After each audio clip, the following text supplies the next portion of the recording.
서민들의 서울시에 대한 직접 투자 금액이 3년째 증가세를 이어갔습니다. 내국인의 해외카드 사용액이 다시 사상 최대를 기록했습니다. 이희범 경총 회장이 LG상사 CEO에 선임됐습니다. 신세계그룹이 그룹 계열사 대표를 전원 유임시키고 신규 사업 추진 전담 조직을 신설했습니다. 시청자 여러분 안녕하십니까. 생경제 현장의 임동석입니다. 11월 29일 금요일 순서를 시작하겠습니다. 자, 오늘 코스피 지수 개인과 기관의 동반 매도 속에 엿새 만에 소폭 하락을 했습니다. 자, 증권부 강광우 기자입니다. 안녕하십니까? 네, 안녕하십니까? 네, 자세한 시황부터 알려주십시오. 네, 말씀하신 대로 코스피 지수가 개인과 기관의 동반 매도 속에 엿새 만에 소폭 하락했습니다. 오늘 코스피 지수는 전날보다 0.04% 내린 2044.87을 기록하며 약보합 마감했습니다. 전날 뉴욕 증시가 추수감사절로 휴장한 가운데 유럽의 주요 증시는 각종 경제지표 개선 속에 소폭 상승 마감했습니다. 하락 출발한 코스피는 장중 상승 전환했으나 기관과 개인의 매도세가 이어지며 하락했습니다. 외국인이 940억 원 순매수한 가운데 개인과 기관이 각각 530억 원씩 매도 우위를 보였습니다. 업종별로는 섬유, 의복, 비금속 광물, 의료 정밀 등이 올랐습니다. 반면 전기가스업, 통신업 등은 약세를 나타냈습니다. 시가총액 상위 종목 중에서는 포스코와 LG화학, 기아차가 상승했고 현대차, 한국전력, 신한지주 등은 하락했습니다. 네. 자, 그리고 차바이오엔과 나스닥 상장사와 지분 제휴, 그리고 세포치료제 사업 강화로 이 차바이오엔 주가에 상당히 긍정적인 영향을 끼쳤다던데요. 어떤 내용입니까? 예, 차병원 그룹 차바이오엔 디오스텍이 미국 나스닥 상장사와 지분 제휴를 맺고 세포치료제 사업을 강화해 주가 상승 기대감을 높이고 있습니다. 차바이오엔 디오스텍은 오늘 2.94% 오른 1,500원으로 마감했습니다. 차바이오엔 디오스텍은 이날 이스라엘 업체인 플루리스템 테라픽스와 제3자 배정 유상증자 방식으로 주식을 교환한다고 밝혔습니다. 차바이오엔 디오스텍이 취득하는 주식은 총 250만 주 110억 원어치로 플루리스템 전체 지분의 4.05%이며 플루리스템은 차바이오엔 디오스텍 주식 101만 주를 갖게 됩니다. 차바이오엔 디오스텍은 이번 지분 취득 목적에 대해 연구개발 및 태반 줄기세포 치료제 파이프라인 확보라고 밝혔습니다. 플루리스템은 태반 유래 줄기세포를 활용해 간헐성 파행증 치료제를 개발하는 업체며 차바이오엔 디오스텍은 지난 6월 이 치료제의 국내 판권을 확보한 바 있습니다. 윤경욱 차바이오엔 디오스텍 부사장은 앞으로 다국적 세포치료제 기업과 다양한 전략적 제휴로 경쟁력을 강화할 것이라고 말했습니다. 이상원 하이투자증권연구원은 태반 유래 간엽세포 및 3D 세포 배양 시스템의 독보적인 기업인 플루리스템사와의 전략적 제휴를 통해 차바이오엔 디오스텍의 세포치료제 관련 사업이 강화될 것이라고 전망했습니다. 네. 자, 그리고 유상증자 하면 아무래도 주가 가치 희석 때문에 주주 입장에서는 그다지 달가운 그런 재료는 아닌데요. 자, 이 갑작스러운 유상증자 결정에 주가가 충격을 받으면서 투자자들이 이 분통 터지게 하는 사례가 꽤나 있다고요? 네, 갑작스럽게 유상증자를 발표한 기업들의 주가가 단기 충격을 받고 있습니다. 한미약품은 전날보다 1.97% 하락한 12만 4,500원의 거래를 마쳤는데요. 이날 장중 한때 5% 넘게 하락하다가 낙폭을 줄이며 마감했습니다. 한미약품은 전날 장마감 이후 연구개발 비용을 조달하기 위해 1,000억 원 규모의 유상증자를 결정했다고 밝혔습니다. 한미약품 측은 제약산업이 글로벌화되고 있어 대규모 자금 조달이 불가피했다고 설명했지만 자금 조달을 굳이 유상증자로 할 필요는 없었다는 게 시장 전문가들의 의견입니다. 김태희 NH농협증권연구원은 한미약품은 투자 목적으로 동아소시오홀딩스, 동아ST 등의 타법인 지분을 보유하고 있는데 전일 종가 기준으로 약 676억 원에 달한다며 자금 조달 방법으로 유상증자를 선택했다는 점이 기존 주주들에게 아쉬운 대목으로 판단된다고 말했습니다. 현대 엘리베이터 역시 계열사 지원을 위해 유상증자를 택한 점이 이대 주주의 반발을 사고 있습니다. 현대 엘리베이터는 지난 27일 주주 배정 방식으로 2,175억 원 규모의 유상증자를 실시한다고 밝힌 바 있습니다. 두산건설 주가 역시 갑작스러운 감자 결정과 유상증자로 큰 충격을 받고 있습니다. 두산건설은 지난 25일 감자 발표에 이어 최근 유상증자도 고려 중입니다. 올 상반기 두산중공업으로부터 배열회수 보일러 등 알짜 사업을 넘겨받으며 재무 우려를 완화시켰지만 최근 감자와 유상증자로 인해 투자자들의 불안이 다시 커졌습니다. 네, 잘 들었습니다. 지금까지 증권부 강광우 기자였습니다. 감사합니다. 네, 감사합니다.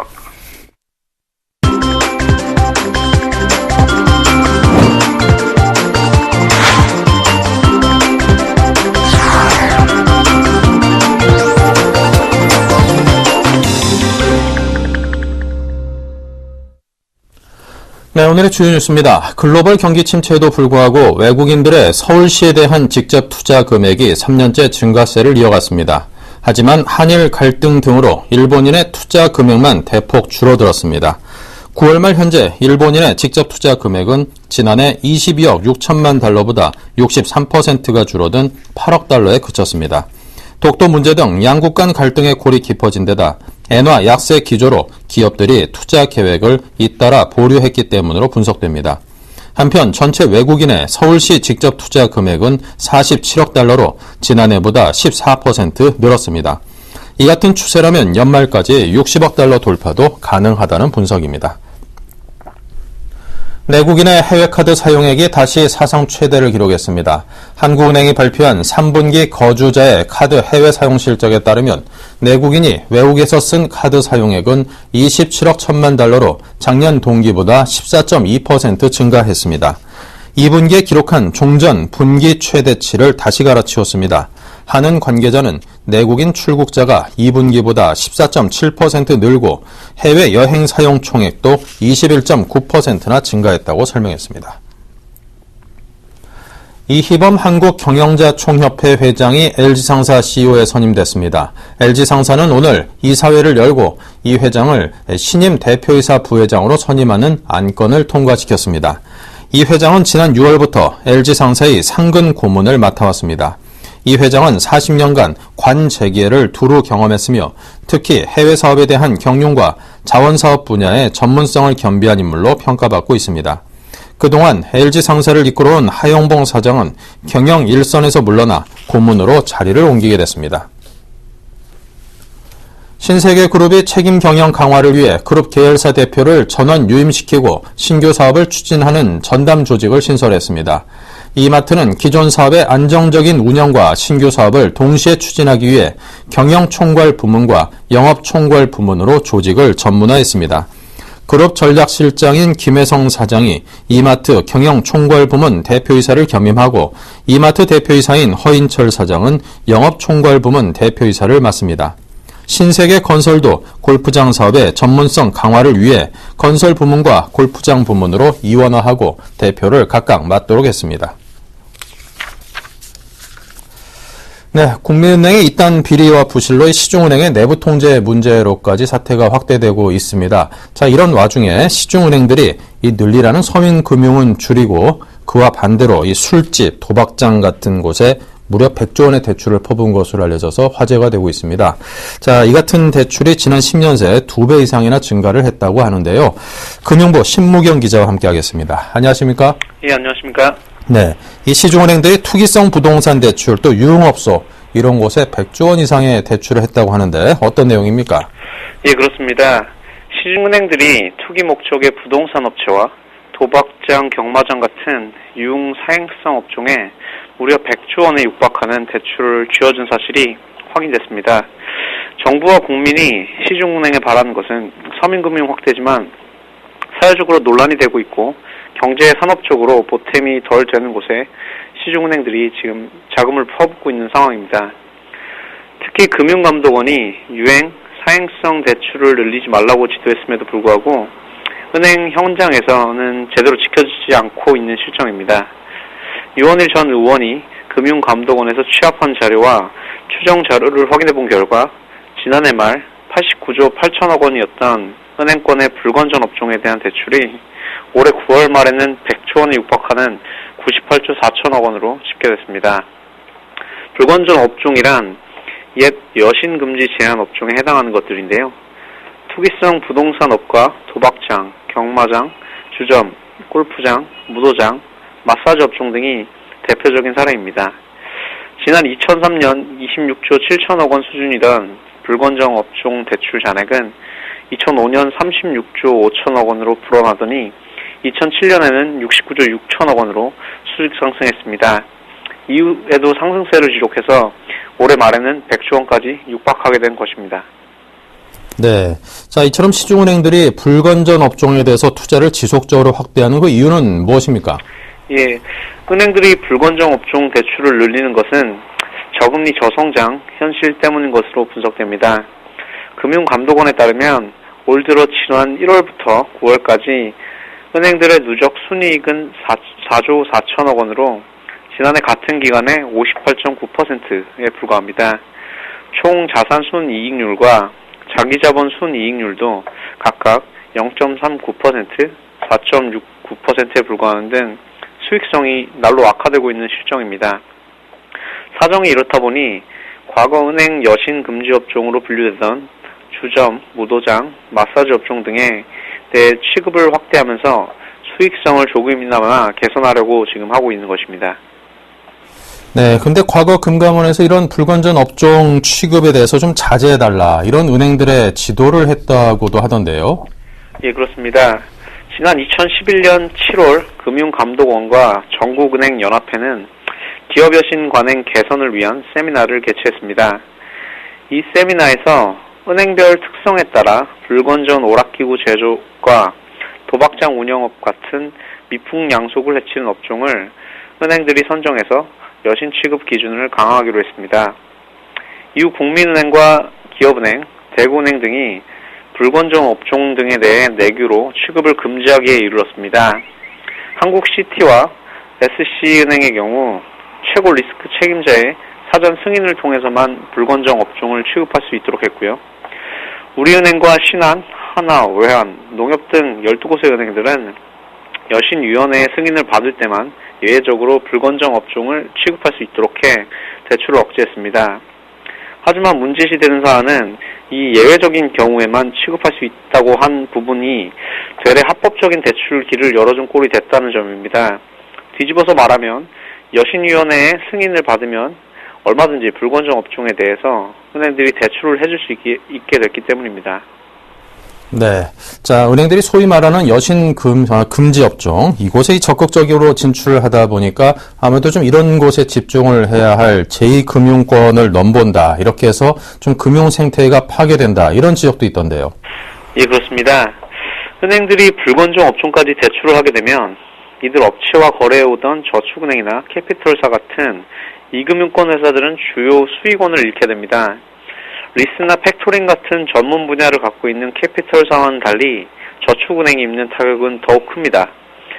한 저축은행 대표는 올해 들어서만 시중은행에서 거래처 기업 대출을 수십억 원이나 뺏겼다고 한숨 지었습니다. 과거에는 은행들이 불건정 업종에 대출을 하지 못하도록 하는 여신금지 업종 제도가 있어서 모텔, 마사지업 등 이런 부분은 저축은행의 먹거리였습니다.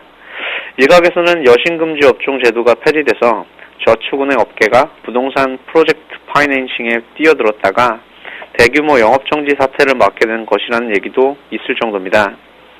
돈을 빌려 쓰는 업체 입장에서 금리가 낮고 대출 한도가 높아진다는 면에서는 은행의 불건전 대출이 이런 부분에서 갈수록 늘어나고 있는 실정입니다. 네, 아무리 이게 사업이라는 게 돈을 벌기 위해서 하는 것이지만 그 사업에도 분명히 격이라는 게 있다고 생각을 합니다. 아마 서민들이나 이런 영세 또 중소기업들, 이 자금난에 목말라 하는 곳에 좀 더 집중을 하는 것이 바로 은행이 갖춰야 될 격이 아닌가 싶습니다. 자, 지금까지 금융부 신무경 기자와 함께했습니다. 감사합니다. 감사합니다.